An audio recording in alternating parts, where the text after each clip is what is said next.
Son máquinas de alto rendimiento que aplastan la goma contra el asfalto y en la que la velocidad significa ganar dinero y correr más que la poli. El maletero está lleno de licores y ninguno de ellos es legal. Alambique, maíz, brebaje, zumo de maíz... Da igual como lo llamemos, nos encantará. Esta es la historia de los coches del alcohol y los chicos que lo transportaban. Se les ocurrían ideas caseras para que los coches corrieran como una pulga en un perro escaldado. Perforaban los motores, endurecían los muelles y fortalecían rodamientos para viajar por sinuosos senderos de montaña en medio del sur profundo. Buen tiro, nena. Vamos a viajar con el Rayo Blanco en los coches clandestinos.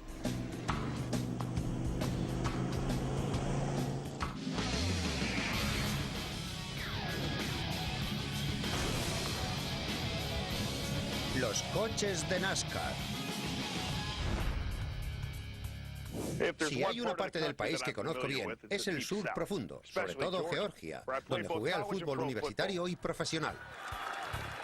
Y en Georgia, desde los años 20 hasta los primeros 60, hubo más bólidos transportando licores clandestinos que en cualquier otro lado.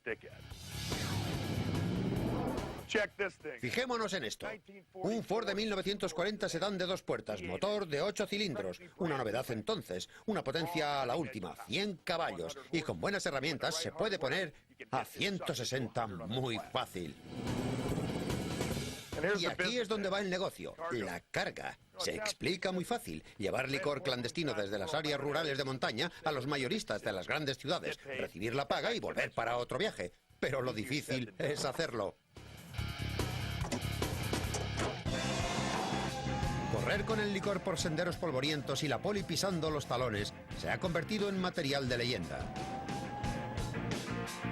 Los que llevaban la priva se llamaban viajeros. Los que los perseguían eran los inspectores. Era un juego del gato y el ratón, donde las apuestas eran altas y corría el alcohol. Mi primer viaje fue... Venía otro viajero conmigo que era de Dawsonville. Y en el camino de vuelta se nos echan encima, se nos acercaban mucho con el coche. Iba ese tío, baja la ventanilla y dice, voy a tirar una parte, aligerar un poco la carga. Y le digo, espera un poco a ver cómo acaba esto, porque en esa carga he puesto todo mi dinero. Era un oficio peligroso perseguir a un coche del alcohol, porque ante todo querían huir, y la mayoría de nuestros agentes querían atraparlos. Había conductores bastante locos y a veces se salvaban por muy poco. Para los viajeros nada era más importante que su coche. Estas pesadas furgonetas de metal les permitían moverse rápido con el alcohol, huir de los federales e impresionar a sus vecinos.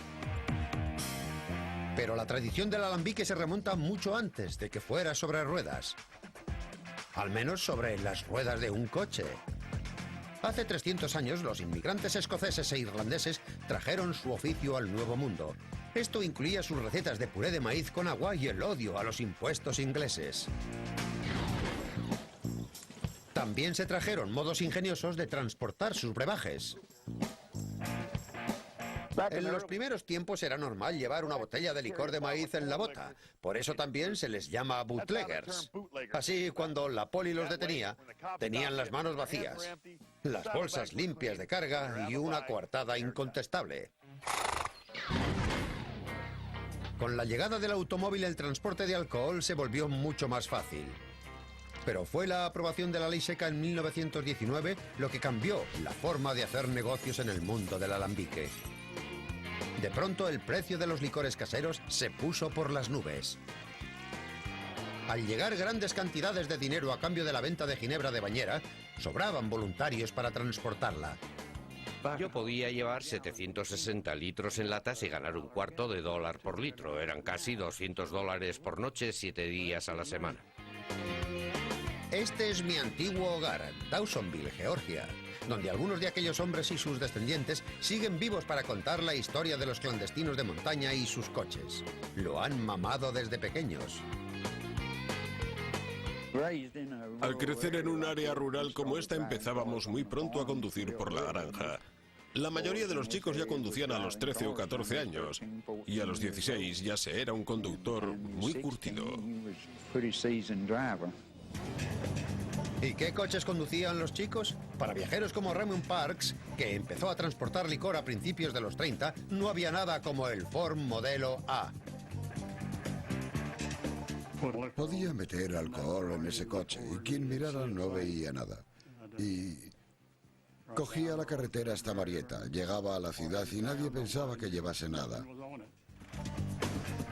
Henry Ford y su hijo Edsel se partieron la cabeza durante años elaborando el aspecto del Modelo A. Lo sacaron finalmente en 1927 y en la tierra del alambique se convirtió en un éxito inmediato. Los licoreros como Raymond Parks quedaron prentados del aspecto normal del Modelo A, el cual no atraía ni sospechas ni miradas. A principios de los 30, coches como estos transportaban alcohol desde Georgia y las Carolinas hacia el norte, hasta la frontera canadiense. Tengo un buen amigo que se llama Danny Land, dueño de uno de los modelos más genuinos que se pueden ver hoy. Este coche es un Ford Modelo A de 1931, sedán urbano. Es el típico 4 cilindros y 40 caballos de Ford. Vamos a mirar bajo el capó. Es un sistema de combustible alimentado por gravedad. Se alimenta por una válvula en el cortafuegos hasta el carburador y desde allí llega hasta el colector. Esta es una opción muy rara entonces, un calentador en 1931, un calentador de colector. El sistema de carburante es muy sensible, era como guardar el caballo. En 1931, cuando lo guardabas por la noche, debías controlar varias cosas y una era el combustible. Si no se cerraba esta válvula, a la mañana siguiente nos íbamos a encontrar con un suelo lleno de gasolina y un motor inundado. Por supuesto, arrancar esta monada tampoco era tarea fácil. Para arrancar el coche hay que preparar la chispa, adelantar el combustible, tirar de esta palanca, encender, darle al starter, luego retardar la chispa, regular el combustible y listo. El Modelo A era la alegría y el orgullo del clandestino. En él escondía sus 130 litros de licor y aún podía superar por poco los 80 kilómetros por hora. Por suerte, los federales no corrían mucho más. ¿Piensan que Henry Ford habría estado orgulloso? Imposible. Se habría matado allí mismo. Era abstemio. Odiaba el alcohol. El viejo Henry se estará revolviendo en la tumba. El Modelo A fue una de las mayores contribuciones al avance de la bebida en el sur.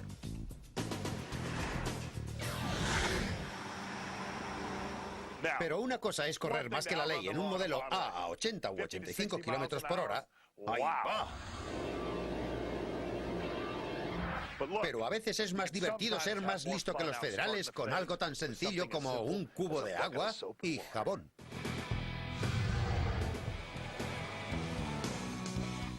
Los hombres de la ley siempre buscaban barro en los coches como prueba de que habían traído una carga por las montañas. Esto es lo que los viejos transportistas como Raymond Parks solían hacer. Escondían cubos junto a la carretera y antes de entrar en la gran ciudad, limpiaban el barro que se había pegado al coche en las carreteras sin asfaltar. Un poco antes de amanecer cada mañana lavaba el coche. Lo dejaba brillante para que no pareciera haber pasado por el barro. Un coche limpio jamás llamaba la atención. Cuando la ley seca acabó en 1933, algunos viajeros como Raymond Parks se hicieron legales. Parks fundó su propio negocio de licores. Sin embargo, eso no quería decir que la fiesta se acababa para todos. El Rayo Blanco seguía siendo un trago favorito. En esta zona del sur llamada Cinturón de la Biblia, muchos condados tardaron en legalizar el whisky. Los predicadores no querían whisky en sus condados y los clandestinos querían conservar su mercado ilegal. De aquello resultó una alianza muy extraña. Tras derogarse, la ley seca siguió en vigor en cientos de condados del sur, al menos 129 solo en Georgia. Esto era bueno para los viajeros. Los Ford seguían siendo sus coches favoritos, y más cuando salían modelos mejores y más potentes cada año.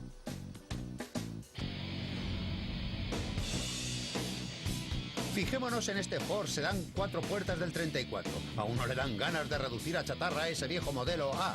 Este era mucho mejor. Rebajaron las ruedas de 48 a 43 centímetros, con lo que las curvas eran más fáciles.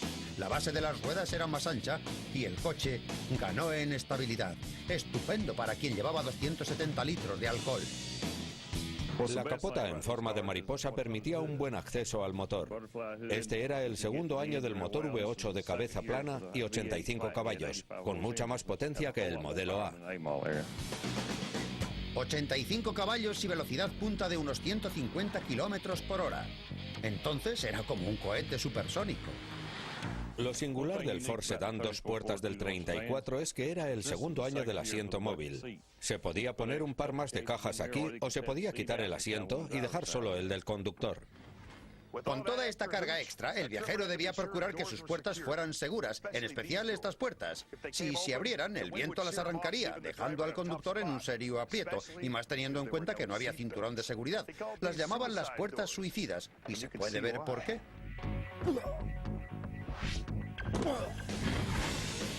Cuando un viajero trabajaba a conciencia en estos viajes de medianoche, unas pocas comodidades siempre eran bienvenidas. Los del 34 tenían un pequeño mando para dar al conductor y al pasajero un poco de aire. Y esta fue otra opción de Ford, un reloj de cuerda. ¿Y qué tal esta radio Ford de fábrica? No recogía más de 2 emisoras, pero al menos funcionaba. Los viajeros al volante de un Ford del 34 esperaban llevarse quizá 5 céntimos por cada litro de licor que transportaban. No estaba mal, teniendo en cuenta que era la Gran Depresión. Pero un momento, los años 30 solo fueron el principio. Los viajeros estaban a punto de pillar una novedad.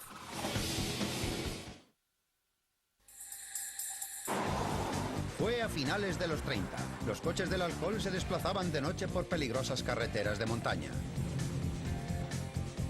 Esto era así porque el licor ilegal se fabricaba al pie de los Apalaches y se transportaba a las grandes ciudades como Atlanta, Georgia, Birmingham, Alabama y Charlotte, Carolina del Norte. Como la distancia a la ciudad era corta, cada noche se podían hacer 2 viajes de ida y vuelta a gran velocidad. Entonces teníamos un coche al que llamábamos Liebre. Iba por delante para que los inspectores le persiguieran por exceso de velocidad.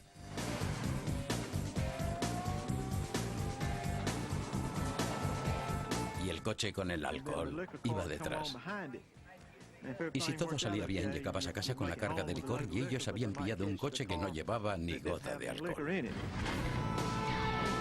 Cuando se lleva algo y hay que correr más que los federales cada noche, lo normal es acabar trucando el vehículo, unas mejoras que estaban por todo el coche de un clandestino. Si un coche no se siniestraba, no lo incautaban o no sufría un fallo mecánico grave, se reemplazaba por un modelo nuevo y mejor, aunque se utilizaba casi cualquier tipo de coche. Los que más les gustaban a mis paisanos eran los Ford de 1939 y 40. Los Ford del 39 y 40, una combinación de equilibrio, potencia y diseño, estaban casi hechos a medida del transporte de licor. Era una época en que algunos condados de los montes de Georgia inundaban el norte con casi 4 millones de litros de whisky al año solo en Atlanta. Estos coches eran los favoritos de los viajeros, porque eran buenos en la carretera, eran muy manejables incluso cargados, y corrían bastante. Fred Goswell solo tenía 14 años cuando empezó a transportar alcohol. Mi coche favorito era el Ford del 39. Era el de mayor aceptación. No sé, creo que se agarraba mejor a la carretera. Agarrarse a la carretera era muy importante, visto cómo era el terreno. Mi padre trabajaba un día en una carretera llena de curvas. Una mujer se paró y le preguntó a mi padre: ¿quién ha trazado esta maldita carretera? Él le dijo: no lo sé. Supongo que ya estará muerto. Ella dijo: pues tendrían que desenterrar a ese desgraciado y electrocutarle los malditos huesos. El modelo más popular de los Ford del 39 era el coupé de 2 puertas, aunque algunos se estiraban un poco para hacerse con un sedán de 4. Era un coche familiar. Larry Laprade es un vendedor de coches usados especializado en automóviles antiguos y clásicos. El 4 puertas es más estable en la carretera. La carrocería no cede tanto. A los clandestinos les gustaban estos coches debido al espacio extra aquí. Si volcaban con él había más probabilidades de salir con vida. Vaya, ya podemos llenarlo bien. Estos coches solían llevar unos 460 litros de alcohol y ya en los 40 se sacaba $0,25 por litro. Estos sedán de 2 puertas tenían maleteros más pequeños. La diferencia se compensaba dentro. Normalmente quitaban estos asientos de atrás y colocaban las cajas hasta esa luna. Le echaban una manta por encima y a la carretera. Más puertas, más bebida. Aquí tenemos un sedán de 4 puertas. Estos coches traen puertas suicidas. Lo que les gustaba de estos coches era el fácil acceso para carga y descarga. Y otra cosa buena es que si había que frenar a fondo y la carga se movía, esta no acababa golpeando al conductor contra el volante. Estos asientos permanecen estables. En este Ford de 1940 quizá cupieran 20 cajas de licor antes de que los viajeros le echasen mano. Eso no es nada. Con un poco de idea se puede doblar esa cantidad e incluso más. Miren dónde lo escondían. Fijémonos en esto. Un inspector recuerda que detuvo un coche con docenas de cajas de alcohol. Pero ninguna era fácil de ver. Los tíos metían el alcohol en la rueda de repuesto, en la caja de herramientas, y 2 tubos largos a cada lado de la transmisión también se llenaban de botellas. Se ponían suelos falsos y techos falsos, que podían llevar entre 60 y 75 litros, y ya tenemos un vehículo trucado para el alcohol. También quitaban los depósitos de atrás y los ponían sobre el asiento. Esto era el depósito. Se podía cargar desde el lateral, como si estuviéramos repostando, y con una válvula rápida podemos vaciarlo también. Otra razón para comprar un 4 puertas en lugar de 2 era que los de 4 puertas parecían más respetables. Un coche familiar. Los inspectores no se fijan en alguien que parezca el típico ciudadano que va por la carretera. Incluso era mejor que el ciudadano se llevara a su esposa. ¿Lo ven? Con una señora en el asiento delantero todo parece legal. ¿Quién iba a saber que nos sentamos sobre 400 litros de priva? Los lugareños llaman a esto correr hacia la ley, en lugar de huir de ella. Por supuesto, si a la ley le entraba la curiosidad, siempre había a mano un buen rifle que estas bellas damas sabían usar con los ojos vendados.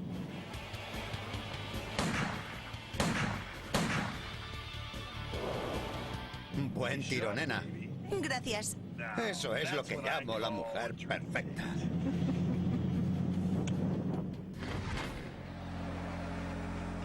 Para que la mujer perfecta no se vuelva una pesadilla, había que endurecer la suspensión. 500 litros de licor pesan 500 kilos. La carga exige al coche prestaciones de camión. Todo acababa cediendo. Neumáticos, suspensión, ruedas. Su vida útil era breve. Sacarle un año de servicio a un coche clandestino era la media. Los vehículos recibían un castigo tremendo. Si tenías una avería, te pillaban seguro. Había que arreglarlo de cualquier manera y salir de allí, más rápido y que no te pillen. Supongo que el ingenio se agudizó mucho entonces. Así es la típica suspensión trasera del Ford. Vemos cómo ha cedido.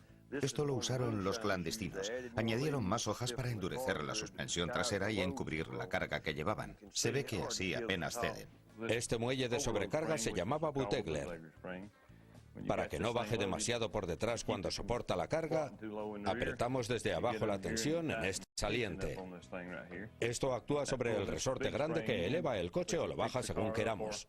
Les mostraré la función de las abrazaderas de los guardabarros delanteros. Si alguien nos quiere echar de la carretera, intentará hacer que el guardabarros pegue con la rueda y la reviente. Estos eran 3 veces más fuertes que los que salían de fábrica. Así es la rueda de serie de un Ford del 39. Acababan rompiéndose y dando problemas en el centro. Lo arreglaron colocando una rueda de camión que encajara. Fijémonos en la diferencia de fuerza en los centros. Y fijémonos también en la diferencia de anchura del neumático. Algunos coches cambiaban de neumáticos 2 veces a la semana. Eso sí que es quemar goma.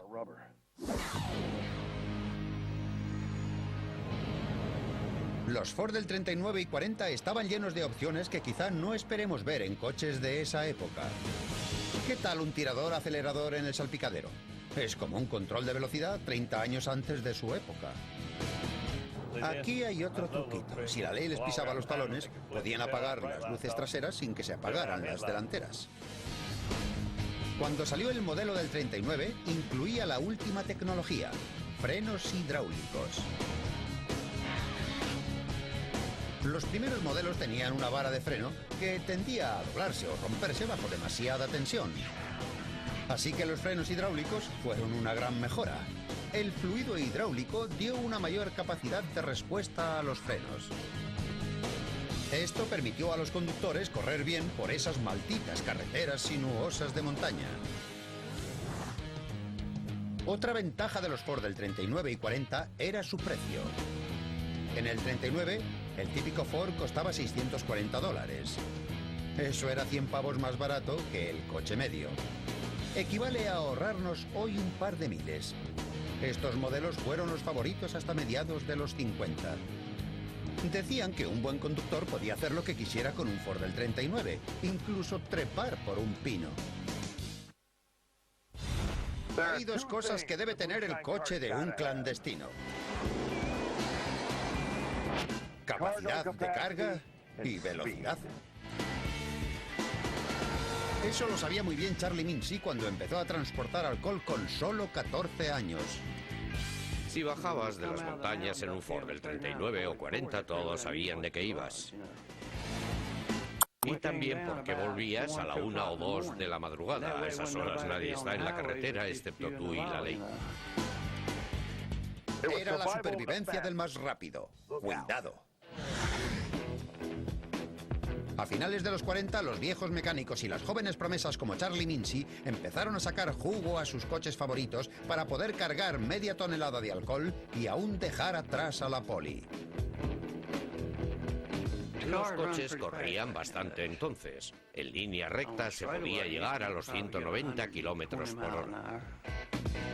En poco tiempo, los viajeros como Charlie podían convertir un motor de 100 caballos en un supermotor de 170. También se metían bajo el capó y añadían más carburadores para facilitar la admisión del motor. Para suministrar gasolina a los carburadores adicionales, se les ocurrió colocar un depósito suplementario. Este es otro truco desarrollado por ellos. Fijémonos en estos pistones. Este es uno normal comparado con este, hecho a medida para un mecánico de coches clandestinos. Averiguaron que al cortar el anillo inferior y perforar el bloque del motor, aumentaba mucho el número de caballos. Aunque estos potentes pistones planteaban un gran problema, los mecánicos tenían la respuesta. A medida que los motores ganaban potencia, acababan cargando más el cigüeñal y partiéndolo, de modo que se les ocurrió una idea para solucionarlo. Prepararon esto para que sobresaliera y evitara que el cigüeñal tocara la base del motor.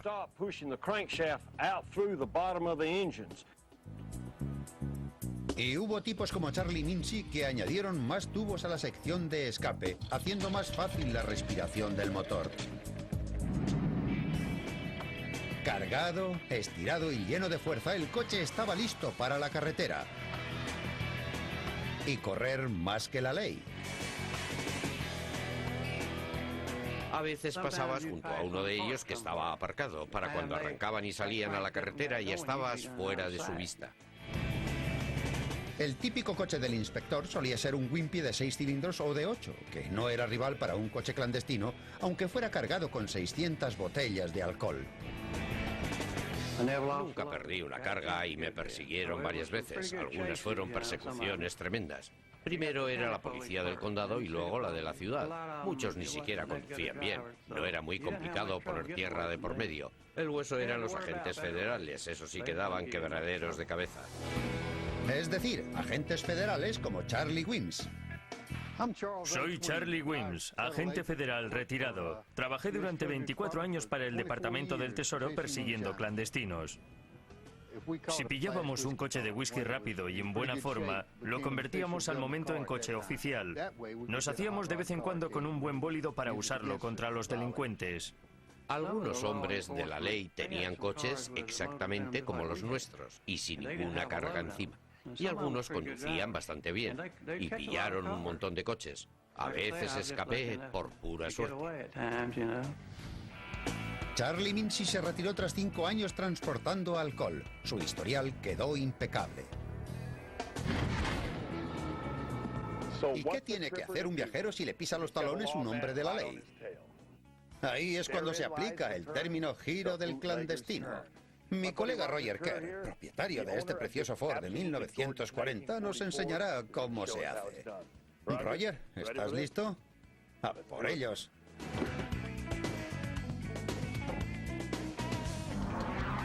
¿Qué es esto del giro clandestino? Si tienes detrás a la ley y quieres cambiar de dirección, haces un giro de 180 grados. Precioso. Lo que vamos a hacer es coger velocidad, echar el freno de emergencia y bloquear las ruedas de atrás. Y eso nos enviará en la dirección opuesta. ¡Vamos a por ellos!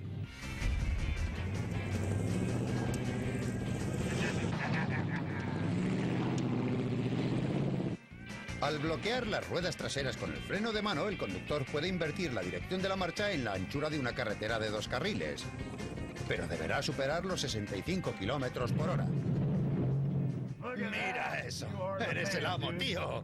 Ha sido muy divertido. ¡Muy divertido! Para hacer un giro como este, por primera vez en un coche así, tiene que hacerlo su propietario. Sin embargo, a veces los federales se acercaban demasiado y cuando eso ocurría, los viajeros no se cortaban jugando sucio. Mi padre llevaba una carga de licor blanco desde Virginia hasta Carolina del Norte cuando un inspector le pegó un tiro a su neumático trasero izquierdo. Mi padre, que iba a 135 o 145 por hora, redujo a unos 65 y le hizo señas al inspector para que pasara. El inspector paró a su lado y mi padre volvió al coche, cerró la puerta, giró a la izquierda, echó al inspector de un golpe a la cuneta y siguió hacia Carolina del Norte a 55 o 65 kilómetros por hora. Pero los agentes federales procuraban evitar estos juegos a alta velocidad. Preferían echar mano a los clandestinos cuando estuvieran parados. Tratábamos de pillarlos quietos cuando cargaban o descargaban para que no pudieran atropellarnos, estrellarse, matar a alguien, matarse ellos o a ti. ¡Todo el mundo quieto! Con la astucia de un zorro los atrapábamos siempre. Sin embargo, por cada coche parado e incautado, otro preparaba el próximo viaje. Y los viajeros siempre encontraban empleo. Además del dinero, el viaje era muy emocionante. Los coches eran rápidos, los conductores eran buenos y no tardaron mucho en empezar a presumir de ello. Un tío dice, soy más rápido que tú. El otro dice, mentira. Y pronto se echan a la carretera para probarlo. Era un hombre y su orgullo contra otro hombre y su máquina por orgullo.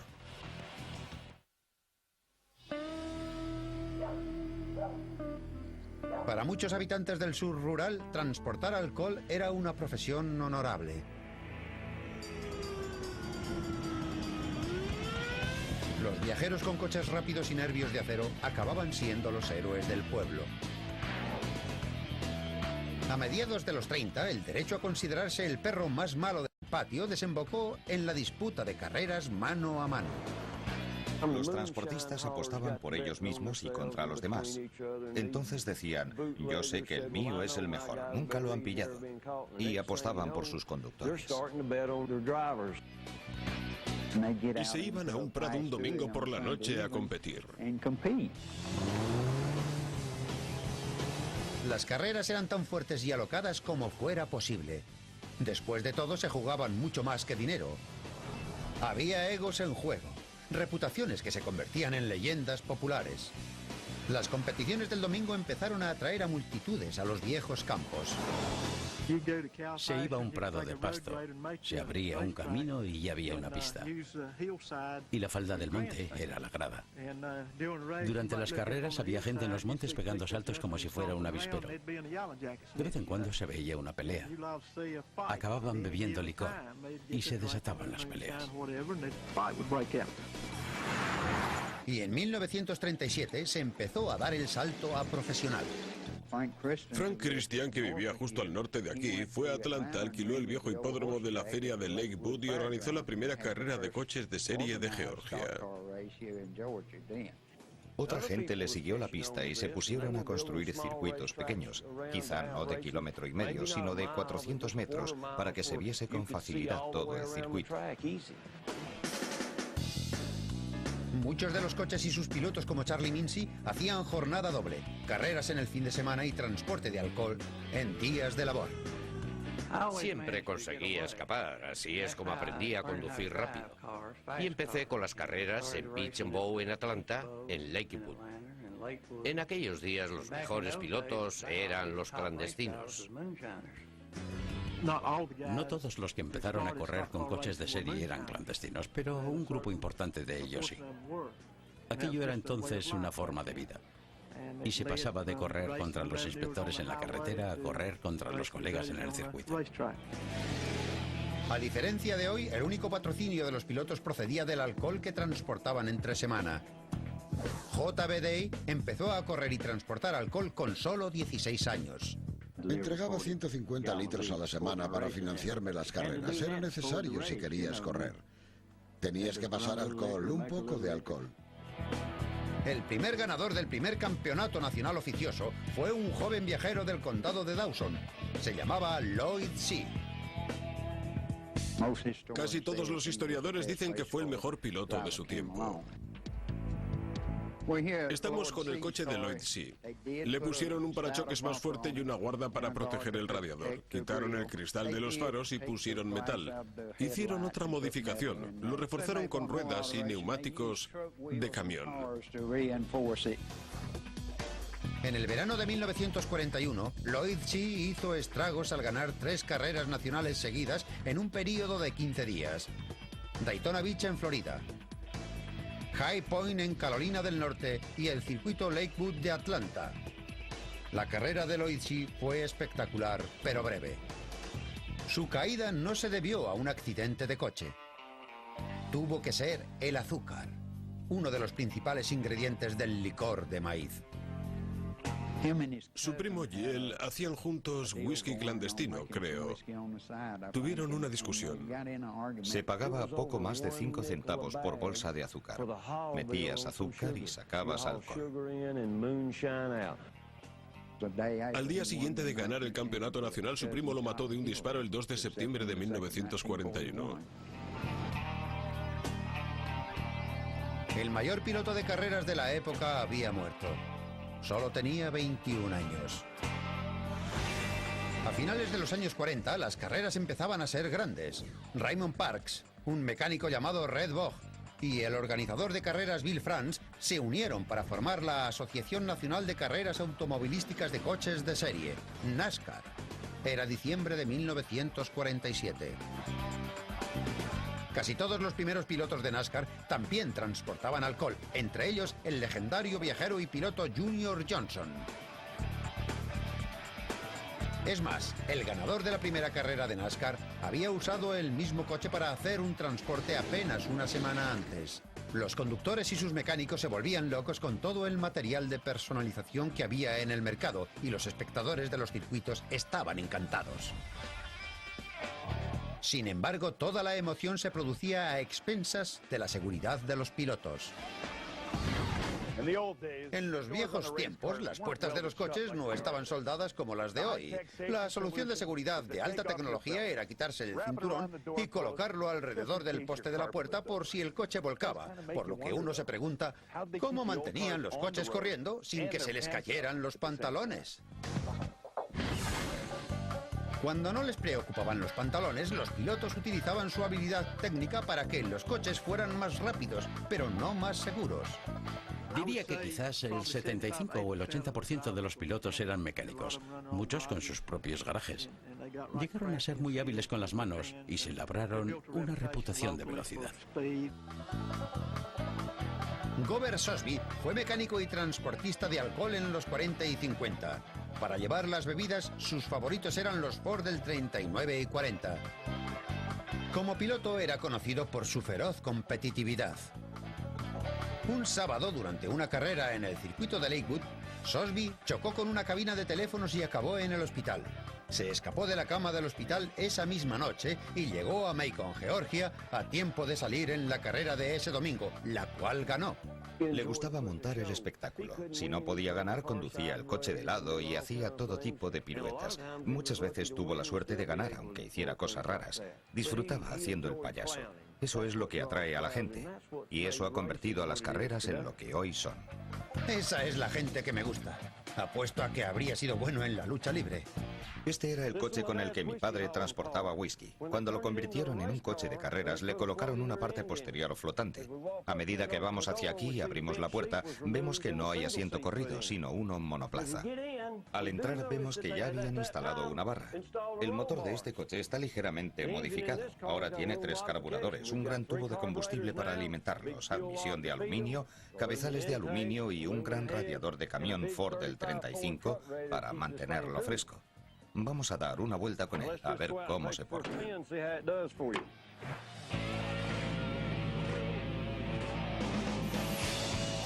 Al coche de Gober Sosby aún le queda chicha. Llegó a ganar más de 200 carreras. Jamás lo pillaron transportando alcohol. Sosby dijo una vez: he ganado y perdido muchas carreras en el circuito, pero jamás perdí una en la carretera. Los 50 exigían una nueva generación de coches clandestinos, lo cual desembocó en carreras y persecuciones más rápidas. Al empezar los 50, muchos coches clandestinos eran tan viejos que parecían un montón de chatarra. Pero en fin, aún queda mucho por beber, mucho por conducir y mucha poli que dejar atrás. Así, cuando los viajeros salieron a buscar coches nuevos, encontraron este. Y prácticamente se fueron por la pata abajo. Lo llamaron el fabuloso avispón Hudson. Casi podía volar, y menudo aguijón que tenía. La ley seca era ya un recuerdo lejano, pero los impuestos no, y los clandestinos seguían sin querer que el tío Sam se llevara una tajada. El avispón dio a los muchachos una forma nueva y veloz de hacer beneficios rápidos. Incluso 50 años después, aún se nos cae la baba con él. Este es mi amigo Mike Cherry. Es el propietario de este precioso Hudson del 51. Mike, ¿te importa que le dé caña? Adelante, Bill. ¡A por ello! El avispón Hudson era popular entre clandestinos y pilotos. Su bajo centro de gravedad y par bajo de aceleración lo convertía en el terror de las carreteras y circuitos sin asfaltar. Lo bonito del avispón Hudson es la sensación que da de coche de carreras sin dejar de ser un coupé americano. El avispón Hudson se adelantó mucho a su tiempo. Esta monada de perfil bajo tenía fuerza, velocidad y algunos chismes de alta tecnología que aún se usan en los coches de hoy. Vamos a verlo bajo su piel. El Hudson encerró toda esa potencia en el primer diseño integrado de carrocería y bastidor. Ambos se soldaron formando una sola unidad rígida para mayor seguridad, estabilidad y duración.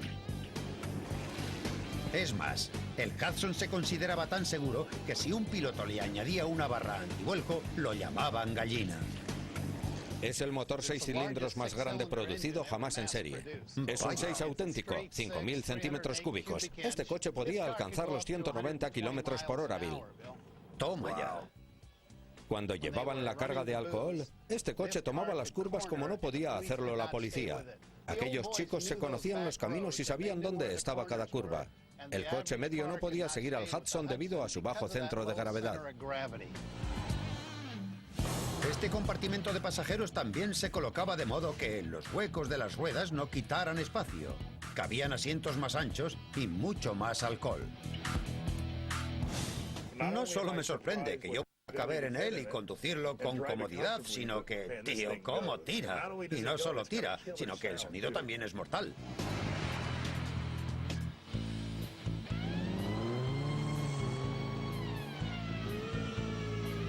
Bill, creo que tienes un problema. Otra vez no.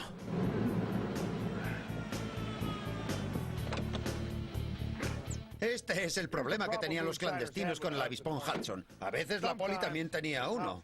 Este es del 54, con motor 7X. Llegaba a los 190 kilómetros por hora y ningún viajero con un modelo de 1950 iba a correr más que él. En manos de la policía, un Hudson del 54 era tremendo. Estas máquinas tenían dirección asistida, frenos asistidos y una opción de motor que en Hudson llamaban el 7X, capaz de sacar 210 caballos, 40 más que el motor de gama baja. El avispón también incorporaba un elemento recientemente desarrollado por Hudson llamado de acción instantánea. Bastaba con tocar el acelerador y esta cosa despegaba como un cohete. A pesar de su éxito en las carreras, las ventas del Hudson fueron bajando. Al final la empresa se fusionó con Nash y desapareció para siempre en 1957. Por entonces el negocio del alcohol estaba cambiando. Los peces gordos se apoderaban del mercado y sacaban grandes cantidades de licor de maíz. Es decir, que los coches debían cargar más, así que debían ser más grandes y más potentes. Como el Ford Custom Lime del 56, el Custom 300 del 57 y este coche.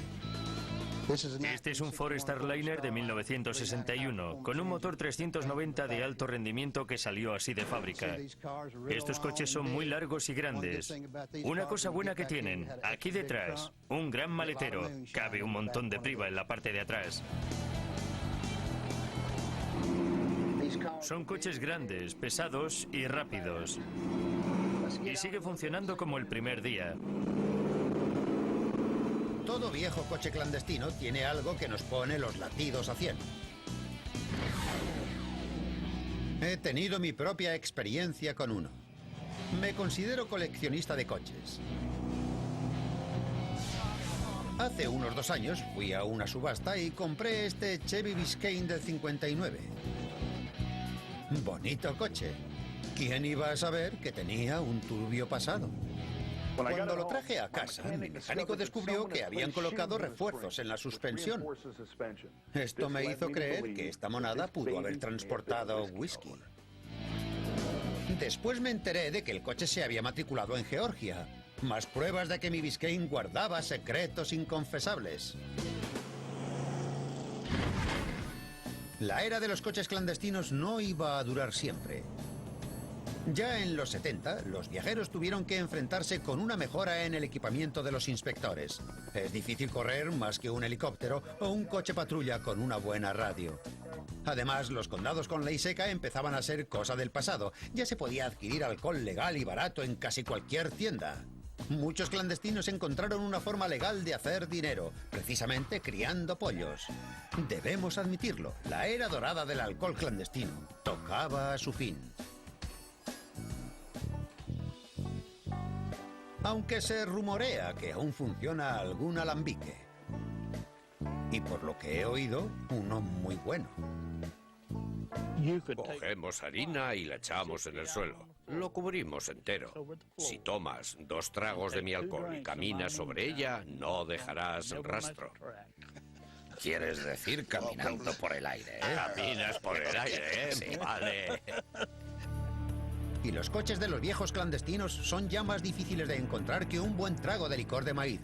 Se pueden ver coches antiguos en museos como el Thunder Road de Dawsonville, Georgia, donde se mantiene vivo el espíritu del transportista forajido. Y si alguna vez salen de noche al viejo camino de la montaña, escuchen con atención. Quizás se oiga el rugido fantasmal de un viejo coche clandestino que nos adelanta, hundiéndose en la historia del automóvil. Hasta pronto.